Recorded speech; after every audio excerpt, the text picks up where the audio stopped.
My daughter is joining the company, so I need you to resign. Today is your last day." On the morning of the 20th, the president suddenly told me I was fired. I was shocked and didn't know what to say. The 20th was the day we paid our suppliers. Some payments were made through bank transfers for longtime suppliers, but I also made direct payments and visited them as a courtesy. "You look like you can go home right away. I'll give you the day off, just for you, so leave quickly," the president said. He pushed me out of the office, and the door shut with a snap right in front of my face. I didn't even know where to start to argue. "My name is Emily. I joined this family-owned paving company right after high school and worked as a clerical worker for 10 years. Well, until just now. The company had about 20 employees, and when the current chairman was the president, the workplace atmosphere was great. It was an easy place to work. The chairman, now retired, used to work closely with the younger employees, and his wife, Catherine, would come in every day to help with various tasks until he was hospitalized.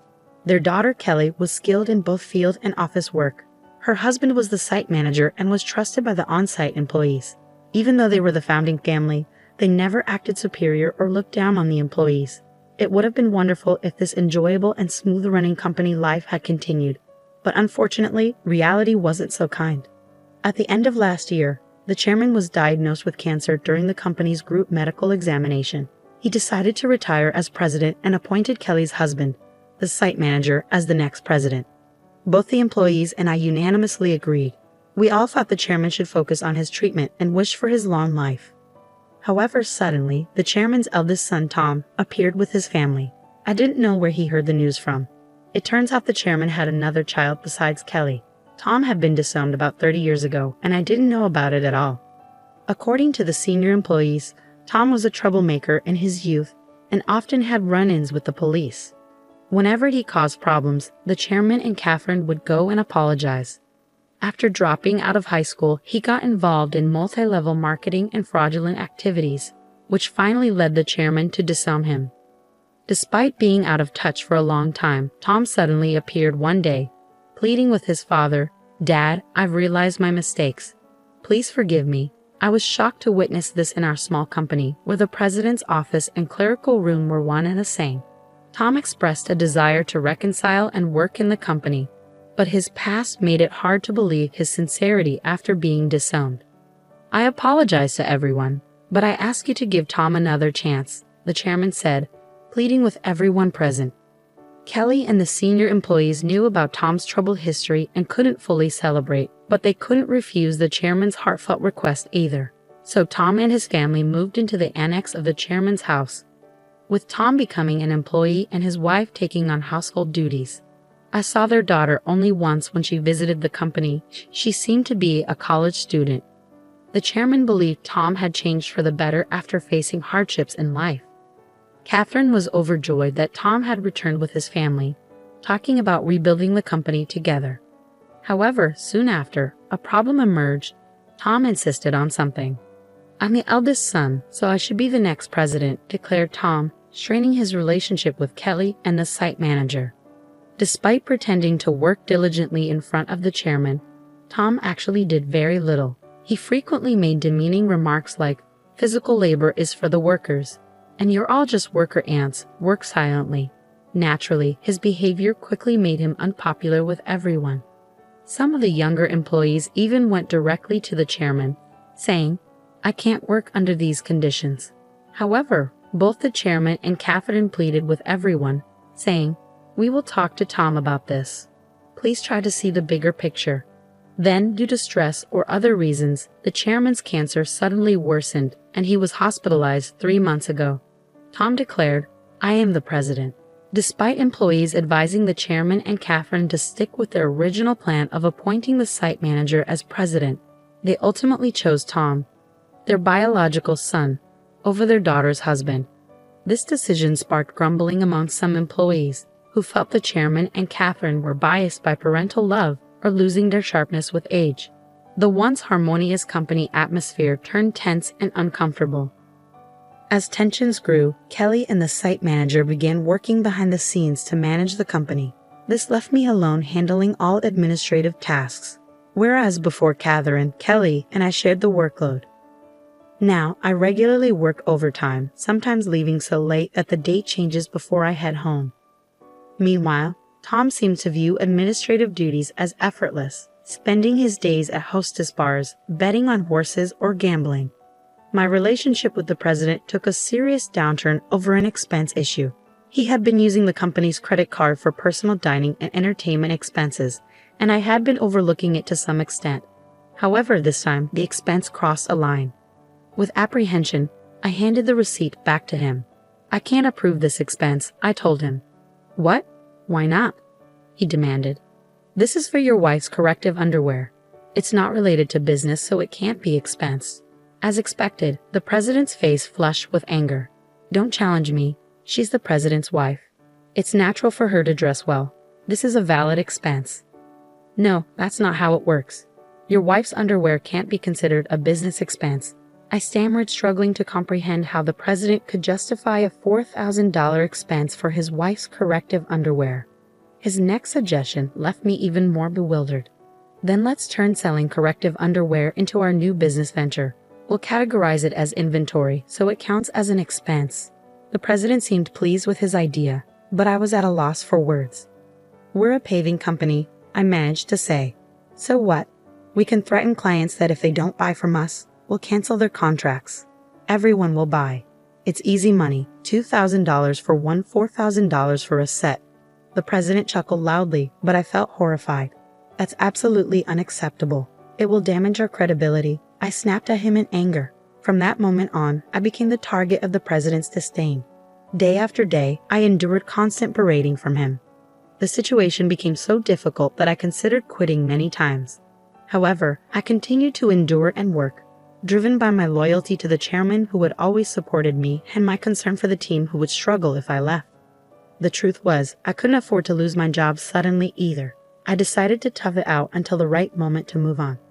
But then, unexpectedly, I was fired.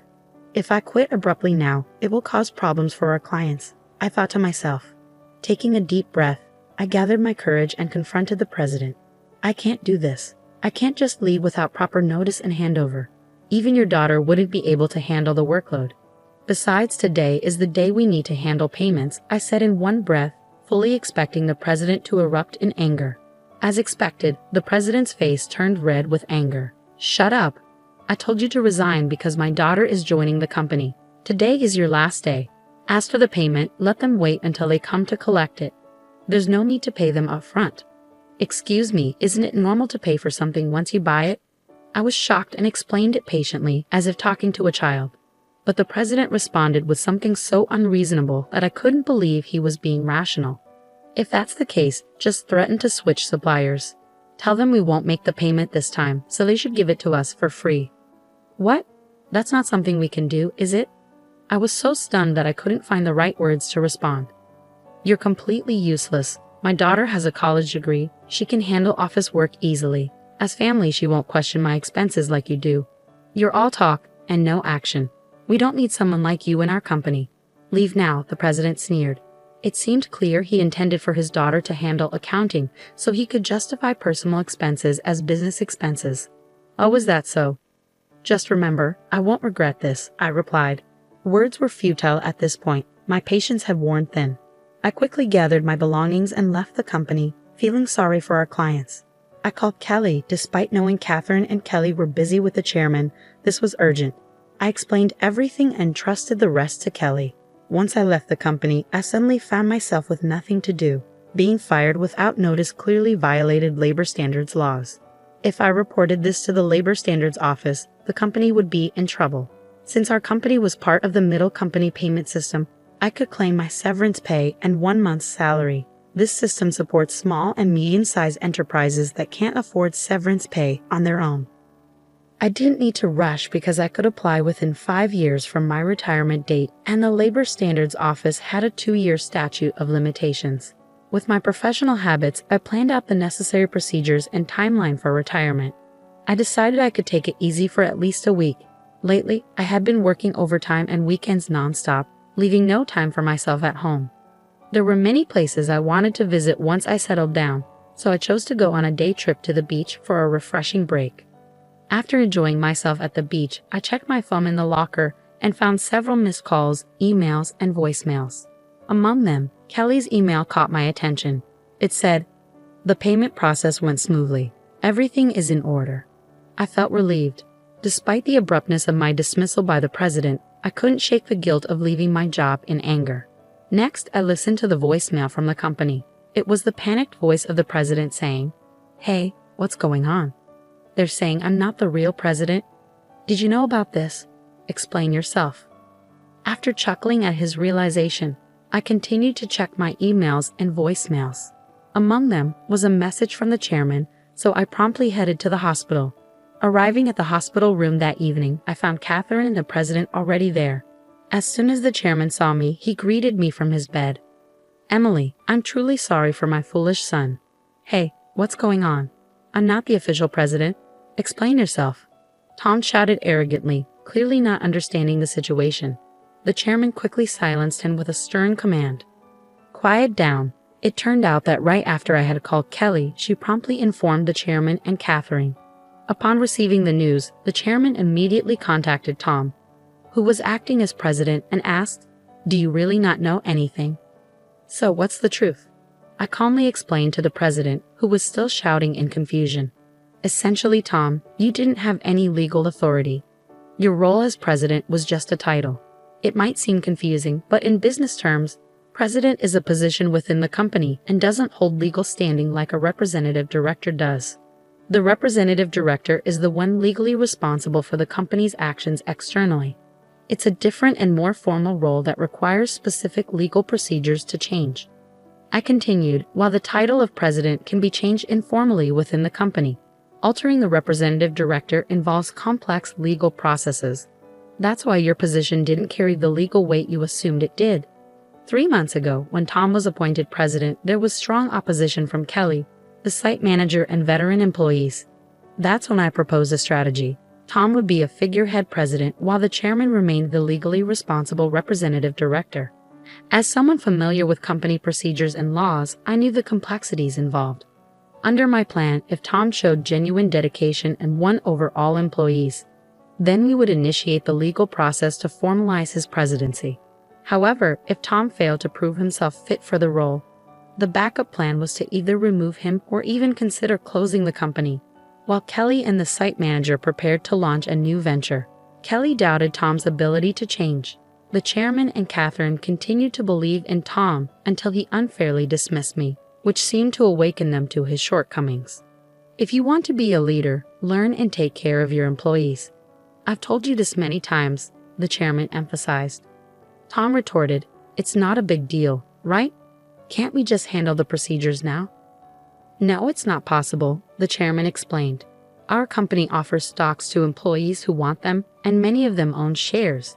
Emily owns 10%, making her a major shareholder. We can't disregard her views, and other shareholders won't support you either." As the president began to understand the gravity of the situation, his face paled. "What? I don't have any shares." "None. I plan to pass on my shares to you once you prove yourself as president. I'm deeply disappointed in you. Were you only interested in my wealth, thinking I didn't have much time left?" The chairman slumped in despair, and Catherine remained silent, visibly upset. Defiantly, the president responded, "Well, I'm the eldest son. What's wrong with taking what's rightfully mine? The company belongs to me. I can't forgive you anymore. The chairman bears full responsibility as the representative director of this company. Moreover, I'm a shareholder. I have the right to call for a shareholders' meeting and propose your removal," I asserted firmly. The president's face drained of color as he grasped the implication of removal. "You mean I could be fired? Dan, you were just a clerk." "Tom, Emily is right. At this point, no one will support you. Emily was the only one who spoke up to give you a chance," Catherine interjected. Then Catherine turned to me. "Emily, I owe you a sincere apology. I regret causing you trouble because of my love for my son. Please tell me what you'd like to do." I confronted the president directly. "Mr. President, I no longer wish to work under your leadership, so I am resigning immediately. However, I expect to receive my severance pay, along with 1 month's salary including unpaid overtime and holiday pay. As a shareholder, I will also take action through the Labor Standards Office to remove anyone who is detrimental to the company. I spoke calmly, and as I did, the president's complexion shifted from pale to completely white. Continuing, I informed them how Kelly had been actively visiting clients and successfully promoting our new company. Many clients had already decided to switch from our current company to the new one, and most of our employees were planning to follow suit. That's impossible. I'll sue you, the president threatened, his voice cracking. But the chairman intervened firmly. I am the representative director. You have no such authority. The president collapsed to his knees, and I felt a mix of emotions: regret, disappointment, and a sense of closure. Mr. President, it's unfortunate it had to end this way. If you had changed your approach upon returning, things might have been different. There were ample opportunities for understanding if you had made efforts to learn and adapt. Ultimately, it was the president himself who squandered those chances, a classic case of reaping what one sows. In the aftermath, the chairman decided to shut down the company, leaving Tom unemployed. The president's wife attempted to sell corrective underwear, but it didn't succeed. They faced legal issues for aggressive sales tactics and were eventually arrested for involvement in a pyramid scheme. When Kelly returned to her parents' home, she found boxes of unsold underwear left behind. As for the daughter, she found employment elsewhere, although the specifics are unknown. I now work happily at Kelly's and the site manager's new company. I cherish my relationships with others and strive to live authentically each day.